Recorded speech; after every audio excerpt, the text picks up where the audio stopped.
Komm mit mir ins Wegschmeiß-Wunderland. Nimm dir einen Wegschmeißteller in die Hand und einen Einwegdosenöffner auch.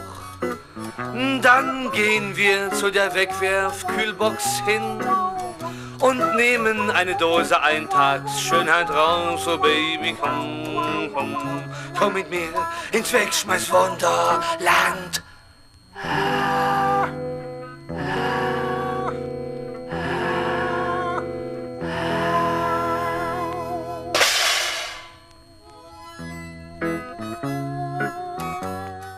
Essa questão da dívida, a gente sabe que é um problema hoje que está colocado para nós e é hoje o principal gasto público que você tem no orçamento, né? Essa é uma discussão que até, vamos ver como é que eu estava conversando com o Luciano, que o Luciano já até colocou a sua aflição, né, que é a questão da dívida, né, ela fica muito presa no campo político, né, e, enfim, as pessoas entendem que isso também deva ser tratado num perfil mais técnico, né. E o que eu estava falando com ele é que essa discussão da dívida envolve as duas coisas. Além do campo técnico também, tem essencialmente também uma questão política, porque como é uma dívida pública e atinge a toda a sociedade, obviamente isso traz reflexos para todos e isso obviamente tem questões políticas também envolvidas, né? Então eu vou começar a falar com vocês, assim, a princípio eu vou pegar para vocês, vou explicar para vocês o histórico desse endividamento a partir da ditadura militar, né? Como é um período mais recente, né? Eu optei por não fazer um período tão grande, né? Apesar de desde a década de 30 a gente já ter aí processos de default, né? De acordos que foram feitos com os nossos credores para negociação da dívida, né? Enfim, a história, o endividamento do Brasil é cíclico, né? Ele vem aí desde a nossa independência, quando nós nos tornávamos independentes, nós assumimos as dívidas da coroa portuguesa, né? Então, quer dizer, o histórico do endividamento ele vem aí desde a nossa independência, né? E eu vou começar a falar para vocês a partir da ditadura, da época da ditadura militar. Por quê? Porque nessa época foi o momento em que a dívida teve uma explosão tremenda, né? Depois do governo Vargas, nós tivemos uma redução drástica no nível de endividamento, na relação da dívida pública sobre as exportações. Então, o governo Vargas ele teve um mérito de conseguir reduzir drasticamente essa relação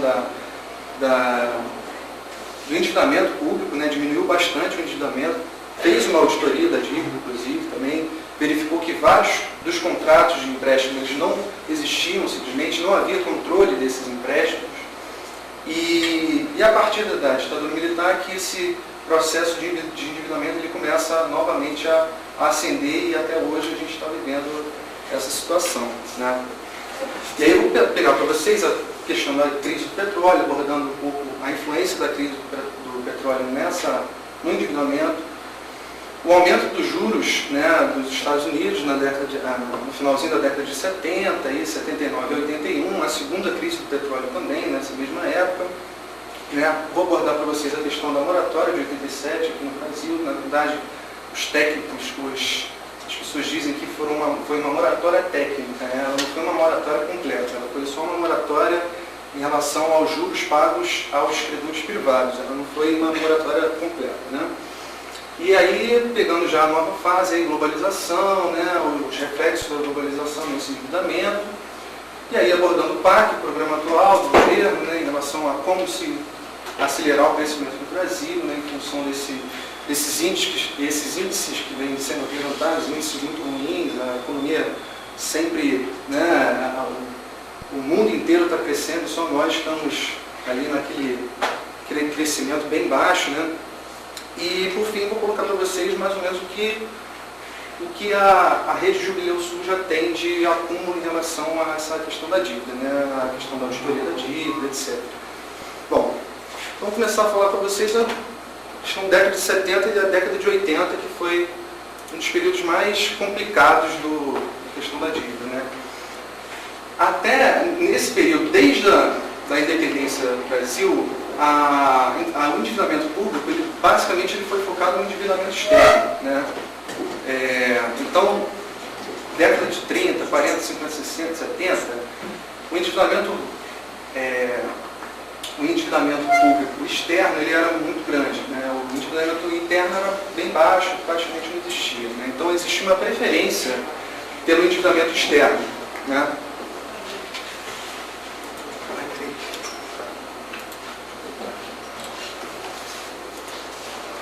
Bom, então nessa época, né, gente, a gente sabe, década de 70, o que estava acontecendo no mundo, né? A Guerra Fria, né? Existiam vários regimes autoritários se espalhando pelo mundo inteiro, a divisão do mundo entre áreas de influência, etc. E o Brasil, estando na América, obviamente, é uma área de influência americana, né? E no Brasil, nessa época de década de 70, a gente já era um país rico, né? O Brasil, em relação aos outros países da América Latina, é um país que tinha um parque industrial avançado, não era um país que tinha uma estrutura assim tão ruim, né? Então, enfim, nessa época existia concentração, a concentração da riqueza sempre existiu, nunca diminuiu, né? E, então a conjuntura no Brasil era essa, concentração de riqueza, um parque industrial avançado, existia censura também, né? Nacionalismo independente. Por que nacionalismo independente? Porque os governos militares, eles propagandeavam, né, patriotismo, né, a ideia de nação, etc., mas ao mesmo tempo eles se endividavam, né? Eles dependiam do mercado externo porque você tinha um déficit nas transações correntes muito alto, né? Bom, e a política econômica, né? O que estava acontecendo com a economia no mundo naquela época, né? Os países desenvolvidos pegaram já a época de crise do petróleo, primeira crise do petróleo em 1973, né? Então, naquela época, os países da Europa eles estavam começando a enfrentar problemas, né, em relação a déficits comerciais com os países produtores de petróleo, né? Com o aumento dos preços do petróleo, encareceu bastante, né, os recursos, né? O petróleo ficou muito caro e aí a balança comercial da Europa ela sofreu o impacto desses aumentos de preços do petróleo, né? Então, uma forma para evitar um conflito, o que acontece? Se aumentou o petróleo, principalmente o Oriente Médio, né? O que acontece?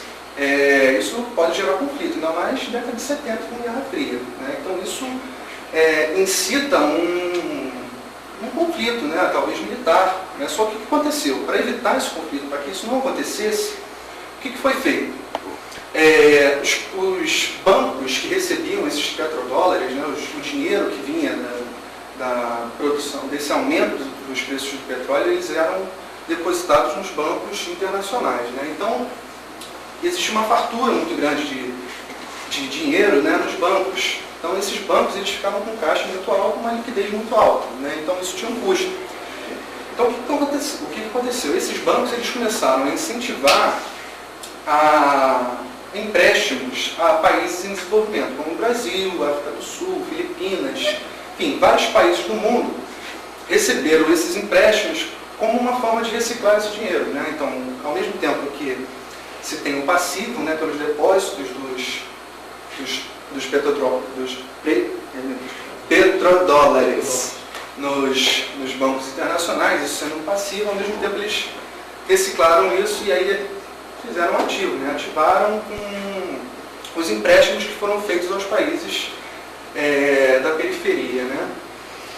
Então, o que acontece? Isso também tinha um apoio político da Europa, né? A Europa, os países europeus, os países americanos, os Estados Unidos também, né? Eles incentivavam esse financiamento, porque afinal de contas isso também era barato, né? Como tinha muito recurso, como tinha muito dinheiro, esses empréstimos eles não tinham juros muito altos, então era fácil você ter empréstimos porque isso não tinha um custo muito grande.